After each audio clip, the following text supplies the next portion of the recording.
Hey, Damien here again. I wanted to talk to you about communications broadly but narrowly.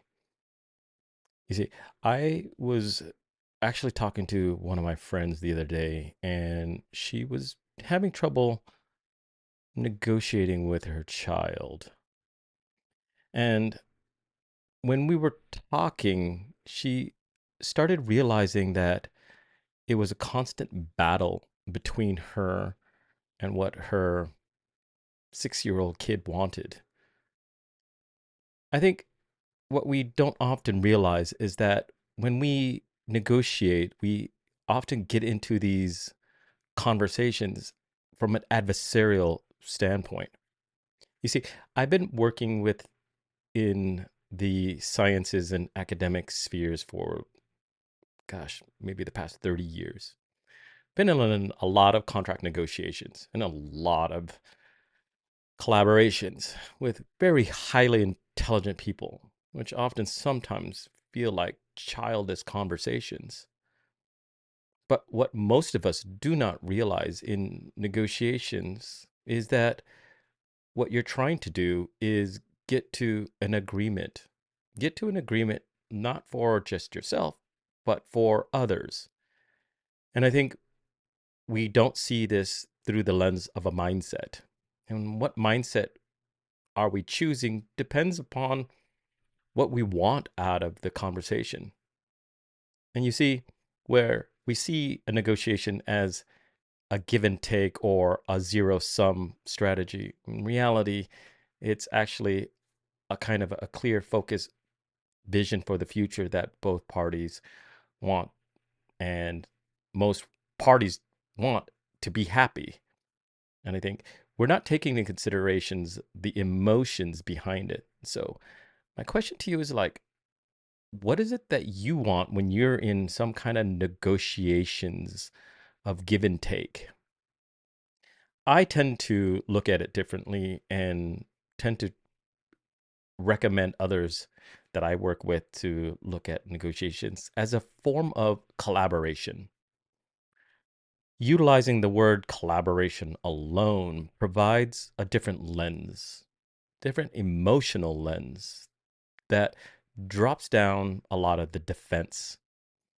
And so when you think about trying to get to some kind of solution, most often the other party wants one thing and then another thing. Now, this is different from other adversarial type of negotiations where it's high stakes and high risks, like negotiations with a hostage or something. But most often, most of us are not in this life or death scenario and situation. And again, this is where I think that the vision alignment and strategy framework still works really well in this arena.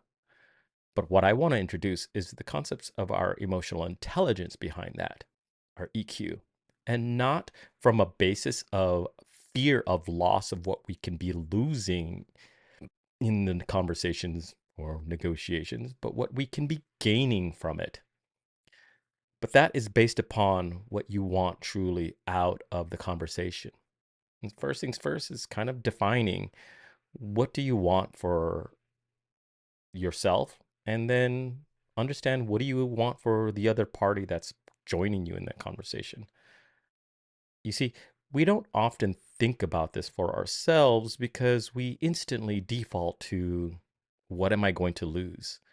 Whether you're negotiating for a car sales or a contract for a job employment or even with your child, there's a set of key ideas and parameters that you do want. And then you go in with good faith to truly understand what the other party wants. And so, like for my example, my friend, her and a child were conflicting behind the amount of time he was spending on video games. He wanted to play more. She wanted him to not play as much because she would say it's rotting his brain. Now, understandably, there are concerns behind that, but what she had to really sit with was what is it truly she wanted for him? particularly in and around what is it that she long term sees? Like, what are the benefits of him being able to be much more mindful about the work that he's doing online versus what he's doing in the house and for his homework? You see, she wanted him to build a much more healthy relationships with online gaming from the fact that he wasn't spending so much time on it, and then him not getting enough rest, enough sleep, anxiety. So I told her to basically outline and show that aspect. And then actually ask him what is it that he gets out of the gaming. And he saw it as a form of being able to have fun with his friends. Over time, they basically went back and forth. And one of the compromise that they saw was that she encouraged him to actually like go and play at his friend's house, to go outside and have enjoy time with his friends. And he really liked that a lot. And he spends much less time online. You see, the solutions comes from understanding what both parties want. I know when I speak with really established scientists who's are kind of developing clinical studies or coming up with new research program grants and stuff for themselves.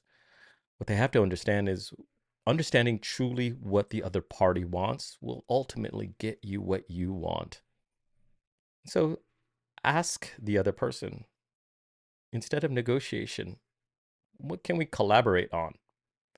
Having a clear idea behind that can not only help the other person, but help for you as well. So give that a try. Maybe that can help uh, frame your ideas in and around the concept of negotiation and see it as a mutual benefit for collaboration. Hope that helps. I'm Damien.